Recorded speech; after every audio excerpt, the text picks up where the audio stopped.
Hello, everyone. This is Andrea Fava coming to you from the beautiful city of Barcelona at EULAR 2025. And I want to tell you about a session that was quite interesting from today, Wednesday, and that was about the value of a kidney biopsy in multiple rheumatic autoimmune diseases. And this is a topic very dear to my heart. I focus on lupus nephritis, and biopsy is absolutely critical to establish disease activity, to establish whether a patient with kidney disease has active disease that is treatable or has chronic damage that needs to be prevented to progress.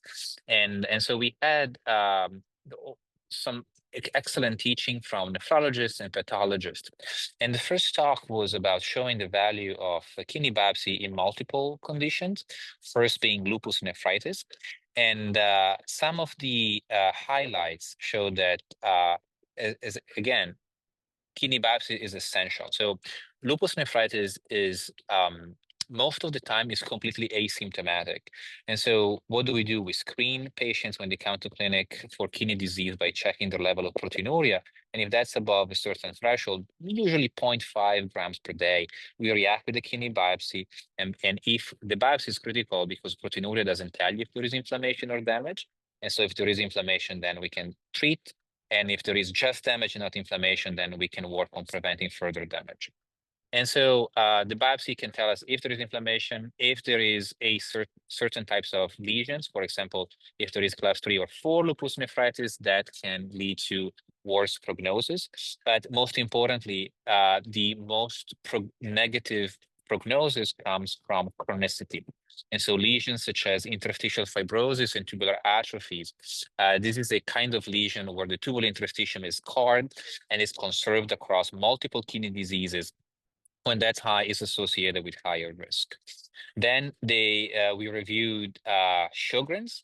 Now, Sjogren's used to have more inflammatory disease in the past, but nowadays is less common.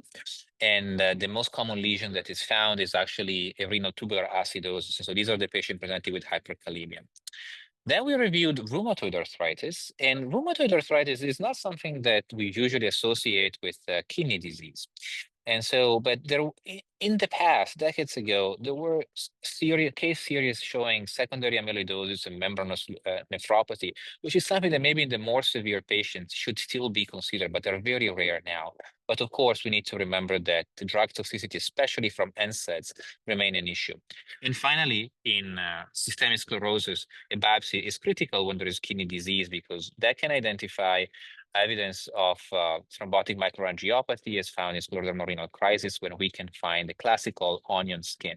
But also it's important in this patient to exclude other diseases. So when you have some of these autoimmune conditions and there is any signs of abnormal kidney function, whether it's proteinuria, changes in glomerular filtration rate, hematuria, a kidney biopsy, I mean, don't guess. Take out the guesswork. Tissue is the issue, and the biopsy is absolutely critical. Then we had the presentation about the role of a kidney biopsy in vasculitis. And again, absolutely important in a patient who has a history of small vessel vasculitis, such as GPA, EGPA, or MPA. And so whenever there are signs of kidney disease, proteinuria, hematuria, an active sediment with CAS, or an unexplained elevation of serum creatinine, a biopsy is absolutely essential to establish the cause of the disease, the cause of this abnormality. And there are 4 main lesions that can be found in the vasculitis of the kidney. And these 4 lesions are fibrinal necrosis, when there is a necrotizing phenotype, the presence of crescents, so crescentic glomerulopathy. There is a phenotype where there are, in immunofluorescence, there is not a lot of deposition of immune deposits.